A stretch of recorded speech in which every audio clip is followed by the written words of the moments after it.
traveling on my book tour recently, I visited the Ferry Plaza Farmers Market in San Francisco. Don't miss it if you go to San Francisco. We had the best time, and it was there that I met our next guest, a self-taught artisanal butcher and founder of 4505 Meats. Not only does he sell the highest quality meats, he also sells the most delicious and very popular sausages. And so we stopped by his booth there, and I think I ate one giant hot dog, didn't I? Yeah. And Kevin ate a Weisswurst, I think. Yes. Yes. And today he's here with his new book, Whole Beast Butchery. Please welcome Ryan Farr. It's really nice that you came. Thank you very much. So when I go to places like the farmers market, did you believe that I would invite you to the show? Did you think about it? I mean, did you want to be on the show? Yes, my fingers were crossed. Yeah. Well, sometimes, you know, usually when I say, you know, you have to come on the show, I mean it. Yes. Okay, I just want you to be clear about that. You've been called a rock star butcher and even a meat whisperer. Where did this passion for butchery come from? Were you from a family of butchers? Well, food's all in the family. We're always surrounded by food, and just being involved with meat and the restaurants, and always dealing with whole animals, and the challenge of making sure you use all parts is something I've always enjoyed. Well, there is a big rise in artisanal butchery here in Brooklyn. We have Marlowe and Daughters. I think they have a wonderful butcher shop. They let me cut meat there once. I come from two of my great uncles were butchers. Wow. And it was really interesting to watch them as a child, sitting in the back room, watching them coming out of the cooler all the time with meat. And you left being an executive chef to become a full-time butcher. So how's the transition been? It's wonderful. I love it. This is what I love to do. And you know, have that relationship with the farmers and the ranchers directly, and of course our customers, and be able to make some products that we're very proud of. So they deliver to you dressed animals? We receive the whole animals. Yeah. And so we utilize everything from the steaks, and then the trim pieces of what we're, you make the sausages with. Oh, okay. And the sausages are delicious. So you're going to show us how to make sausage. Yeah. Okay, good. So what are we making today? So we're going to make a chicken and calvados sausage.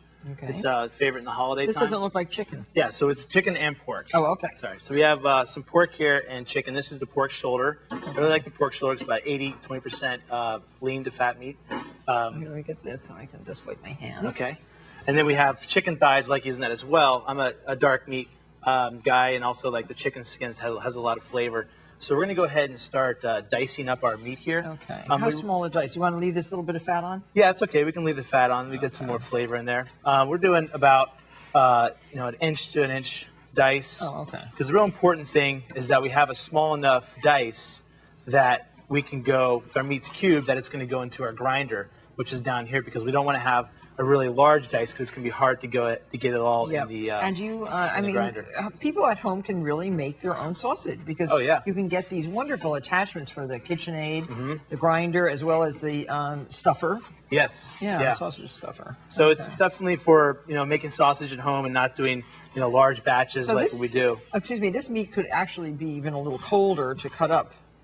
Smaller. Yeah. Yeah. So what we always do is, once we have diced the meat, we'll go ahead and put it in the freezer, so it gets what we could call open freeze. Basically, the top portions of the meat gets kind of crunchy and frozen. That's allowing it to get really cold for when we come and grind it. Okay, so we have some that's frozen already, right? Yeah, we do. Now, do you season it before you put it in the freezer, or not? No, we'll go ahead and once we got our meat diced up, we're going to go ahead and put it in the freezer down here and go ahead and let it get cold. Oh, okay, so that one's the frozen one. Yep, this is the frozen one. So when I say frozen, it's not fully frozen. You can feel it. It's just a little crunchy. Yeah. And that's really going to allow it to get a really nice clean cut once we're grinding it. Okay. But we're going to go ahead and let's go ahead and just start grinding this now. We don't put the spices in yet? No, we're gonna mix the spices separately and make a slurry with all the spices. Okay, so you grind, I'll mix the spices. Okay, you can go ahead, mix the spices. Okay, half a teaspoon of red pepper flakes, a teaspoon of parsley finely chopped, 2 tablespoons of salt. Good. I like salt. I think it's very important in sausage meat, right? Salt's very important, and then everything else is just enhancing the flavors of the sausage. Half a teaspoon of pepper. Fenugreek. Now, what's the fenugreek for? Fenugreek is giving us really nice maple flavor as well. Okay. This sausage we're using honey, sage, and thyme. Yep. Okay. Okay, so there. We have that really nice and mixed, ready to go. Because the mixing and the weighing and chopping the vegetables take a long time when you're doing something at home. So it's good to have all this ready to go once you start grinding. So what I'm doing here is I'm just putting a piece at a time. See how easy this is? You can really do. It's great, and you can make your own hamburger too. At this yeah, this is great, and if you have one of these. Definitely, that's what the fat's for too. The fat's going to give you flavor, and it's going to be a good amount of fat. But you will know what's going into your hamburgers, exactly. into your sausages if you do it yourself, right? Yeah, and we're going to go ahead, and so we have our pre-ground over here. And one thing we're doing with that is you really want the auger to catch it all the way through, so that you don't get that friction down here and warm your meat up, so it stays nice and cold. So. This goes in here? Yep, let's go ahead and just put all of our ingredients Now, this there. is how many pounds of meat? This is about 2.8 pounds of meat. Okay. So we're making about 3 pounds of sausage. Okay. So we have our spices in there, and then we have our calvados, which is an apple brandy. It's really nice here. I love and then we have some chopped apple, 1 cup of chopped apple, and a 1/4 cup of ice water. We're just dumping everything in here, getting all of our ingredients. And then we have our honey. So the honey is really nice addition to this. I tasted it. It was nice. Yeah, it really kind of comes to it and helps balance out. It caramelizes the sausage, too. Yeah, exactly. We get a nice caramelization with the sausage, and then it also helped balance out that chili flake that we had in there, and the Now, do you do this by hand? We go ahead and mix it. We always kind of start folding in, but we can do it by hand.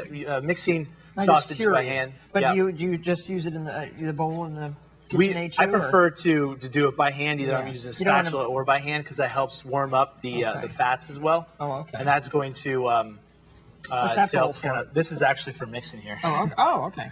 So let's go ahead and put it in there, and then we'll go ahead and just take the meat. We're just kind of like fold it in, like this, making sure it's all mixed together. Here's a little more apple. A little more apple. A little more definitely calvados. Make sure we have a lot of apple in this recipe, because we want to have apple. You want to taste apple in every bite. So once we're mixed, we want to go ahead and test the seasoning here. So we have a hot pan. We just want to put it just a little bit in there, because as you know. Enough for you and me. Okay, we'll put a little bit more in here. I want to taste too. We want to taste the salt, the seasoning, to make sure it's right. Because once we have it in the casing, we're not going to be able to adjust that seasoning. Right. So tasting in the beginning is really important. Yeah. Yeah. Good to go. So this is excellent. Yeah, and then we have the herbs in there, sage and parsley. So you make many different flavors of sausage. What other ones?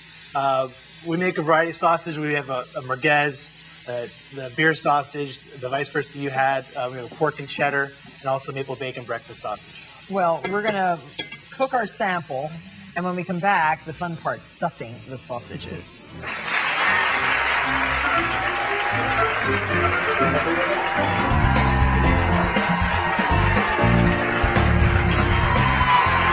Welcome back. We're here with butcher and sausage maker Ryan Farr, and we've tasted our sample. It tasted good. Yes. Can't wait for it to be made into real sausages. So you have the casings already. Yeah. So we have our casings. Describe what the casings are. This sort of slimy looking mess. These are real pig's intestines? Yes, ma'am. Yes, ma'am. It's been cleaned thoroughly and cured and brined, and you receive them in a salt packer and a brine. And it's really important to rinse them and let them soak overnight, and then go ahead and rinse them again. How do you find the end? It's a bunch of different long ones all tied in one big knot. So we go ahead and just start. So these are really like rubber balloons, actually. Yeah. We can make balloon animals or condoms.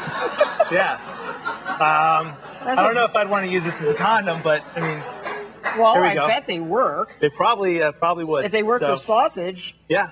Holds the meat in. All right. All right, so first what we're going to do before we go ahead and start putting the meat in there is we're going to find the end of our casing and go ahead and put it onto the nose and just slide it on all the way. I see. And so we want to get it on. Do you call that a nose? We call it a nose, yeah. Gets very graphic from here on in. Foma sausage. How many is that going to make? That's going to make definitely our 3 pounds right there. Okay. So we're going to go ahead, and when you're putting it in, we'll take the spatula. You want to kind of just like push it down definitely. in there What as well. about with this? We'll use that, but we want to kind of get rid of some of these air pockets that are down there, because air pockets are kind of not the friend of sausage. Yeah, because then the sausage will explode. So you can feel that's kind of all the way in there. Okay, so you have to you have to get the rhythm. Yeah, we'll get the rhythm. It's all about. All right. So I'll go ahead if you want to switch, and we're going to push this meat through there. And as it comes out, there we go. Oh, I hear air pocket. Yeah, there's a little air pocket in there. And so as the meat's coming out, I'm catching it here. And what I'm really looking for is for a nice firm sausage, so it's not filled too tight. Because if it's filled too tight, when we come to twist it, it'll blow up. So we don't want to fill it all the way. We want a little bit of softness to it. So if you want to come in, catch right here. Oh, we got a little air pocket. So I'm going to take a little bamboo skewer and poke it through. Okay, I have to put more sausage in here. Okay. I'm going to go ahead and turn it up just a little bit. But you don't have to put it in casing. You also can just make nice little patties. Just kind of sear it just like we did that tester. I think the casing is so much, is so great. Then you can put it on your grill. Put on the grill, yep. I love it. Just fry it up in a pan. Fry it in a pan or put it in stuffing. Well, this is good. We can go ahead and pull this away and start twisting up. So I'm just going to pull this down and cut our sausage there. And we have some that we already stuffed here. But look, it really is a sausage. So you could make a large ring. You can make a large ring with it, and go ahead and put it in the smoker like you would a kielbasa or a smoked sausage. So what we're going to do, too, here is we're going to just pinch the ends. Okay, how? Just going to pinch the end and just come in and do nice about 4 inches. Yeah. And twist? Twist forward, yep. Okay. We're going to come in and go about another 4 inches. Just kind of always put it down to just to measure, make sure it's the same. And not really pinching all the way through, just kind of come back and then go backwards. Oh, backwards. Yeah, we want to go backwards. So we go forwards, backwards, forwards, backwards. Oh, okay. So we're going to go again forwards here. Look, I made 3 little sausages. Beautiful. How cute. All right, so. Wow, these are very good. I can make another joke, but I will not. All right, very cool. So then we have, my favorite way of cooking these sausages, like really any sausage, is with, any sort of nonstick pan works out really well. It's really easy. What's this? This looks so good. Yeah, so this is our a bacon and Calvados bread pudding with Gruyere. And sausage? Yeah, and sausage. So it's bacon and the Calvados sausage in there. And, wow. Some Gruyere on top and Gruyere mixing it. Really tasty. And then we also have our Calvados. So you cut the sausage up into little pieces? Yeah, cut in little pieces. The recipe's on our website. And that sausage is very tasty. Yeah. Very, very tasty. Now, can we mail order if we don't want to make sausage? Can we get it from you? Yeah, definitely. We have all of our sausages that we make available on our website and right to your doorstep. Is this made out of the same chicken?